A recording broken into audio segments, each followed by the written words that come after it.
स्वामीनारायण हरे, स्वामीनारायण हरे। वचनामृत श्री गरुड़ा मध्य प्रकरण का 61वां। पक्का सत्संगी। संवत 1881 में श्रावण कृष्णा सप्तमी 17 अगस्त 1824 को स्वामी श्री सहजानंद जी महाराज श्री गढ़डा स्थित दादा खाचर के राजभवन में पश्चिमी द्वार के कमरे के बरामदे में पलंग पर विराजमान थे। उन्होंने मस्तक पर सुनहरा पल्लेदार श्वेत शेला बांधा था, दूसरा सफेद शेला ओढ़ा था, श्वेत धोती धारण की थी और मोगरे के फूलों के हार पहने थे। उनके समक्ष परमहंसों तथा विभिन्न प्रांतों के हरिभक्तों की सभा हो रही थी।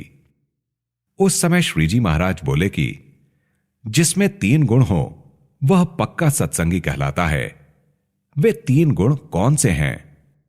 तो पहली बात यह है कि अपने इष्ट देव ने जो नियम धारण करवाए हों उन्हें अत्यंत दृढ़तापूर्वक अपना सिर देकर के भी पालन करता रहे, परंतु उस धर्म निष्ठा का कभी भी परित्याग ना करे। दूसरी बात यह है कि उसे भगवान के स्वरूप का निश्चय अत्यंत दृढ़तापूर्वक हो।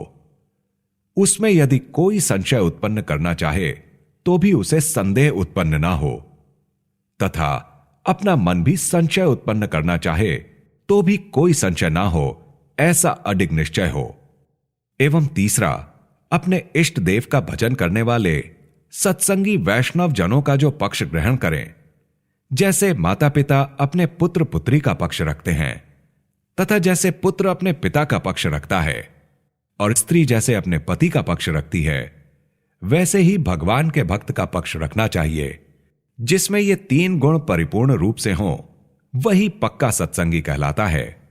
और यदि हरि भक्तों की सभा में आकर कोई अग्र स्थान में आसीन होता हो, तब दूसरों को यह मालूम पड़ता है कि यह बड़ा सत्संगी है। परंतु बहुत बड़े की कसौटी यह है कि जो गृहस्थ हो वह अपना सर्वस्व केवल भगवान तथा भगवान के भक्त के लिए ही समर्पित करके रखे, और यदि सत्संग के लिए अपने प्राणों को न्यौछावर करने की आवश्यकता पड़ जाए तो वह अपने प्राण भी अर्पण कर दे और अपने इष्ट देव जिस क्षण यह आज्ञा दें कि तू परमहंस बन जा, तो वह तुरंत परमहंस बन जाए। जिसके ऐसे लक्षण हो वह हरिभक्तों की सभा में अग्र स्थान ग्रहण करे या पीछे बैठे, परंतु उसी को समस्त हरिभक्तों में अग्रगण्य समझना चाहिए। और जो त्यागी हो वह देश परदेश में जाए और वहां उसे यदि कनक कामिनी का संयोग हो जाए तब भी किसी प्रकार से जो विचलित नहीं होता, तथा अपने त्यागी के जो जो नियम हैं उन सभी को दृढ़तापूर्वक बनाए रखे, वही समस्त त्यागी जनों में बड़ा कहलाता है। और इस संसार में जो कोई रजोगुणी बड़ा मनुष्य कहलाता हो, वह जब सत्संग सभा में आए उस समय उसे आदर पूर्वक सभा के अग्र स्थान में बैठाना चाहिए। वह तो एक सद्व्यवहार है जो ज्ञानी और त्यागी सभी को रखना चाहिए।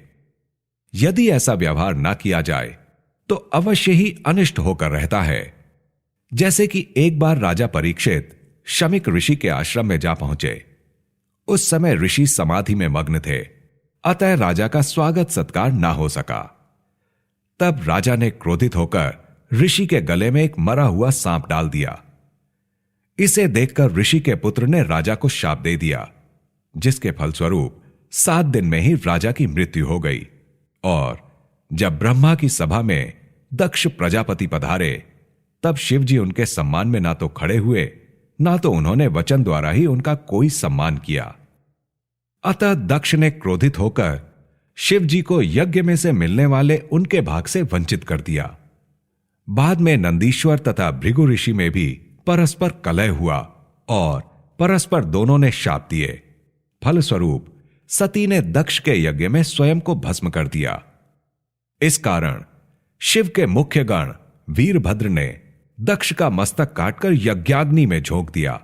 फिर दक्ष को बकरे का मुंह लगाकर रहना पड़ा। अतः गृहस्थों तथा त्यागी जनों को सदैव इसी रीति के अनुसार व्यवहार करना चाहिए कि संसार के व्यावहारिक जीवन में जो मनुष्य बड़ा आदमी कहलाता हो उसका सभा में किसी भी तरह से अपमान नहीं करना चाहिए। और यदि कोई मनुष्य ऐसे पुरुष का अपमान करेगा तो उसे अवश्य ही दुख प्राप्त होगा, तथा भगवान के भजन एवं नाम स्मरण में भी उसे विक्षेप पड़ेगा। इसीलिए यह वार्ता समस्त सत्संगी, गृहस्थों तथा सभी त्यागियों को मन में दृढ़ करके रखनी चाहिए। इति वचनामृतम। इस प्रकार से श्री गडडा मध्य प्रकरण का 61वां वचनामृत पूर्ण हुआ।